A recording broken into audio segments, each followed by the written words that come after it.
Bonjour à tous, donc bienvenue à la question du mois numéro 81. Quel est le retour d'expérience pour l'utilisation des isolants biosourcés? Donc il y a un rapport qui a été rendu public par l'AQC, qui est l'agence Qualité Construction, vous pouvez retrouver sur le site qualitéconstruction.com, qui a réalisé un retour d'expérience donc sur la mise en œuvre des isolants. Alors on appelait ça isolant naturel avant, maintenant on appelle ça matériaux biosourcés, et qui permet de voir un petit peu au niveau des conditions de mise en œuvre, les bonnes pratiques. Donc un isolant biosourcé, c'est issu d'une ressource végétale ou animale, donc c'est des isolants qui coûtent évidemment plus cher que des isolants dits traditionnels, mais qui permettent d'avoir des caractéristiques complémentaires qui sont assez intéressantes, qui sont assez méconnues, et c'est une des raisons qui fait qu'on n'utilise pas trop ce type d'isolant, mais ça mériterait quand même d'étudier le sujet. Donc, question 81, matériaux biosourcés.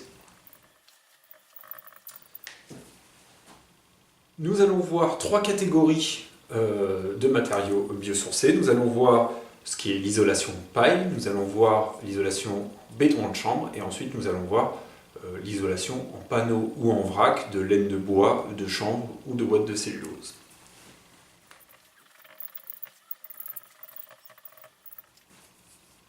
La question du mois traite donc des retours d'expérience, des désordres recensés liés à l'utilisation et à la mise en œuvre de matériaux biosourcés.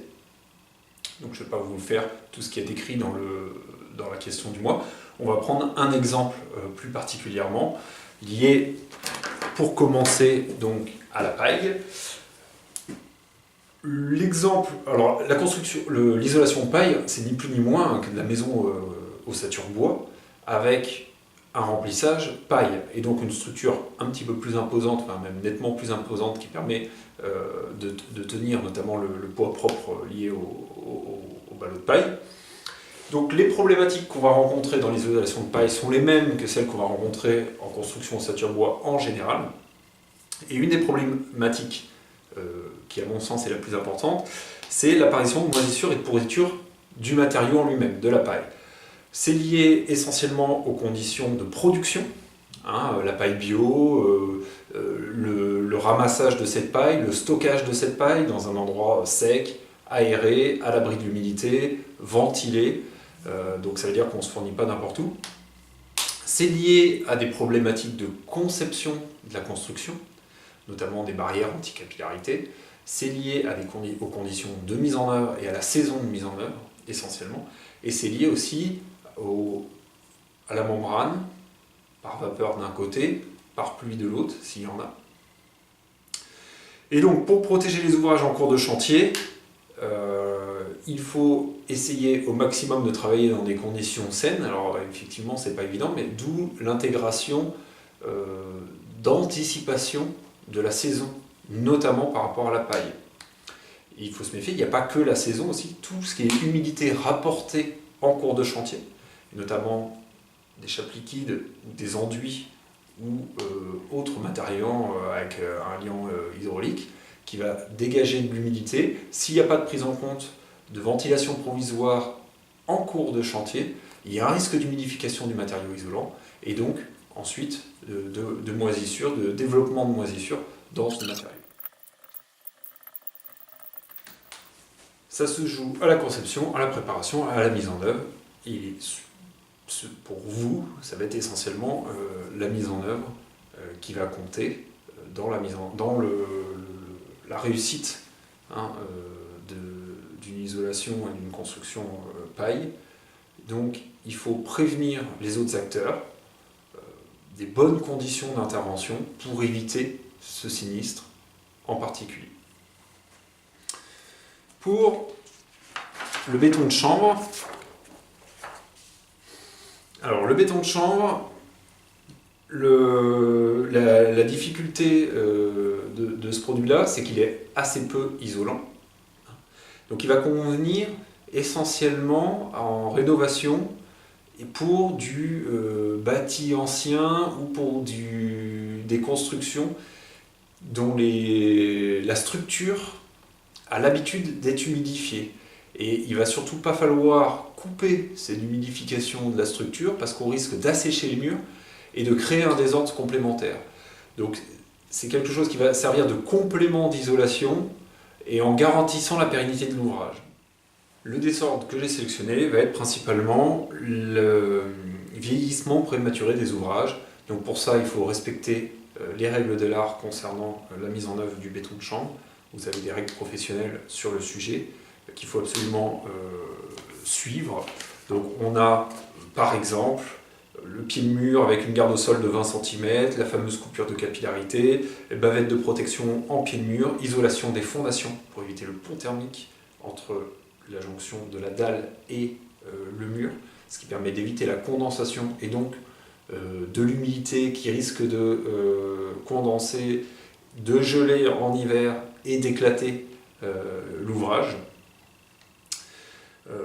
Les interfaces entre les murs et les ouvertures qui sont très importantes, et les débords de toiture en relation avec l'orientation des façades, ce qui permet de protéger l'ouvrage.